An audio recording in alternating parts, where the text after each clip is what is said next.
Oh, hi. How are ya? So I'm like bopping around the house doing my house chores, which for once in my life I'm actually making progress. Usually when I do my house cleaning, it's like so scattered that nothing. I'll spend the entire day spinning my wheels, and then at the end of the day, it'll start getting dark, and I'm like, oh, how did I only do two things? Anyway, so I'm making progress, but I decided to give my body a little sit down.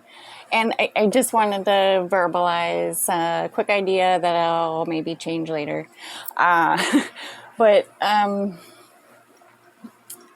still chewing on this masculine feminine dynamic. And I have to think about, like,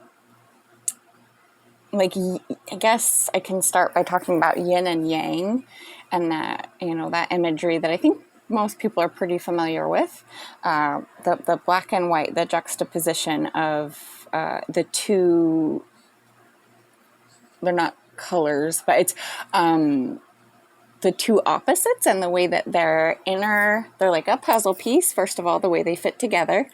They're opposites in tone, in orientation, and they're not really that much alike, right? They make the same circle, and they both have this shape, and that like they're both puzzle pieces, and they're both part of this whole, but they're pretty different.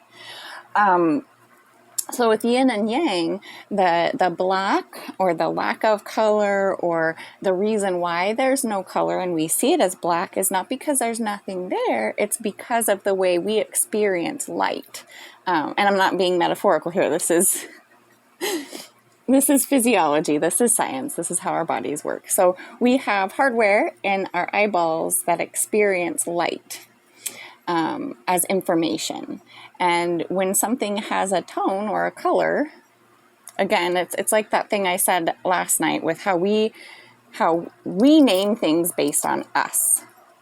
So I'm not going to show. This is mostly white because I see it as mostly white. My fingernails are red because of the color or the frequency wave, the length of the wave of light that is bouncing off of the pigment into my eyeball. My eyeball is receiving that as, this color. Hail cherry. So, with the yin and yang, the black in the yin and yang, which is the yang, I think, yin yoga? Maybe it's yin. Anyway, it's the yin. So the black is not black because there's no color or because it's an absence of something. That's just how our hardware experiences that reflector, or that actually black is black because it's a lack of reflecting. It's not giving us light back. So the white is there because it is reflective, because we are seeing that wavelength, we are seeing that light come back off of that thing, and we're orienting ourselves with what's bumping into us. So we think of somebody like Lilith, the mythology of Lilith, and this personifies a feminine to us, to our human brains. This earthly counterpart, we'll say, of masculine on Earth. And so we think like, okay, so she's yin, she's black, she's like absorbent, or she's a lack of color, or we don't see her not because she's not there, but because she's like feminine and she's illusory and it's hidden. And I have to kind of shake my head and laugh, because Lilith is very actionable. My experience of Lilith thus far, and let me put this here, there are aspects of Lilith. So if you look in astrology, you'll have a black moon Lilith, and then there's another aspect of Lilith, and I can't remember what she's called. And not all traditions use her. But Lilith has like an immature phase of development, and then you have like Black Moon Lilith. You have like her in her Baba phase. And I know I said that Baba is a masculine term, but let me speak. Lilith is black. She is feminine. She is encased in black, and she is a vessel. She is a feminine vessel. The thing about Lilith that's really something worth chewing on in my mind right now is that although she is a vessel and she's black, so we experience her as feminine, she's wrapped in that feminine. Within that vessel, there's a great deal of light. There's a great deal of positive masculine energy. And that's why she knocks us around. And that's why she is destructive, or can be. And that's why she's so powerful in that way, is that she is feminine. She is the casing of the container, the hardware, the technology, if you will, of that void. But she is full of light. And what is that? I don't know about you, but that's a bullet. So, I mean, are you going to be a walking target for the bullet? Or are you going to just kind of receive that bullet? Stand still and keep your chin up and receive, because you have nothing to fear. So, and another example of this aspect of Lilith is a lot of occultists will be drawn, and I love Clarissa Pinkola Estes for this, but she was wrong. Women who run with the wolves is not, and maybe there was a bit in there that I didn't quite, pick up on yet. I might need to read the book a 12th time, but she wants to use a wolf pack as this feminine archetype, because the wolf, she says, isn't wasteful, and the wolf is wise and just. But we look at wolf behavior in the world, especially these days. Wolves pleasure kill. They absolutely pleasure kill. If and especially they are hungry and they have gone without for too long. Something gets funny and they pleasure kill.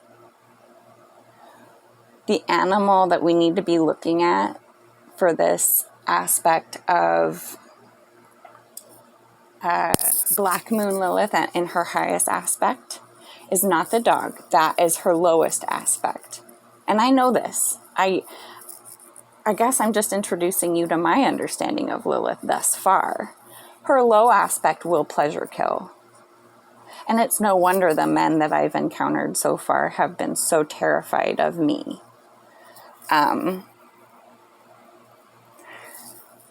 The Black Moon Lilith in her full aspect is a big cat. So the jungle cats don't pleasure kill. They will not. They just won't. Do your research. Prove me wrong. But there are so many more layers and truths and things that go into masculine, feminine aspects and dynamics within each individual person.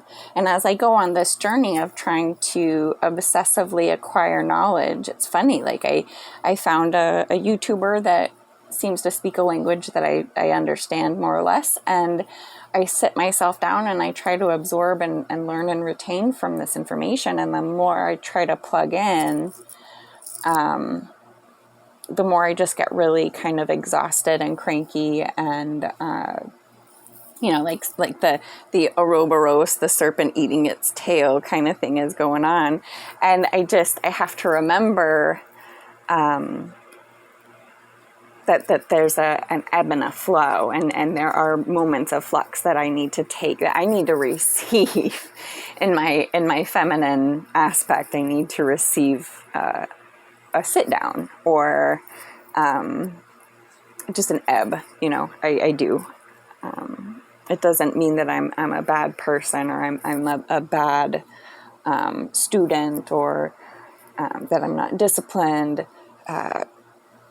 To take time and to stop and even sometimes to go so far as to be that full Black mother and just be ruthless with myself and say, no, you have a timeout right now. And that's the other thing, is that I'm chewing on this idea that maybe the physical body, as well as like physical reality, is sort of like an inverted or mirror image map of what reality actually is. So I have to think about, okay, so I think I'm so in line with LiLith being in my first house. That's not like my earthly mother at all. My physiological, biological mother is like, she's this very nice angel feminine. I feel like I'm this very masculine feminine. I'm this bullet. And so I have to kind of wonder, like, well, okay, so on Earth, I obviously didn't take after my mother in that way. In this aspect of myself that I'm experiencing now, if I feel like a bullet and I'm just aiming, I'm just trying to kind of wait for my target to pull the trigger and start pleasure killing, that's not, if you know, and if you know, then you love my mother, you'll know what I mean. Like, she doesn't pleasure kill. That's not in her blood. It's like the phrase would be an oxymoron to her. She just wouldn't understand it. So I have to kind of about face and look at what else is in my DNA. And so, maybe on this earthly realm, I am led by LiLith because I'm in my biological father's energy, or what I perceive that energy to be. And another thing before I leave it here, I just wanted to note to self, when you were writing and singing the Amma Moon song, that was not Amma. That was Baba. So when a feminine goes into her Baba, she can translate the black, dark, scary, fearful stuff that is in that darkness, that is in that feminine container. She can so Baba Yaga is kind of a name for it, like the masculine, feminine. The crone is another way to think of it. And the crone can also just be terrifying. It might not have this softness, but the Baba aspect of Amma is able to translate the void into audible direction. So that like sweet little voice, that's not Amma. That's Baba telling you in a nice voice the scary truths that only Amma knows.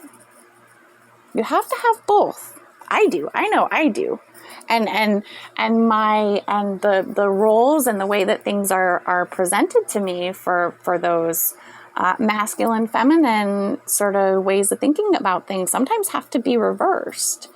I have to be nurtured by masculine in order to receive as feminine.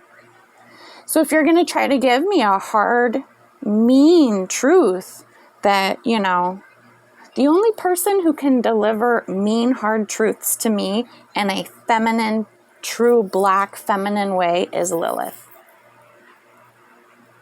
And she knocks me around. She meets me punch for punch right where I'm at. But she's the only one that gets to do that.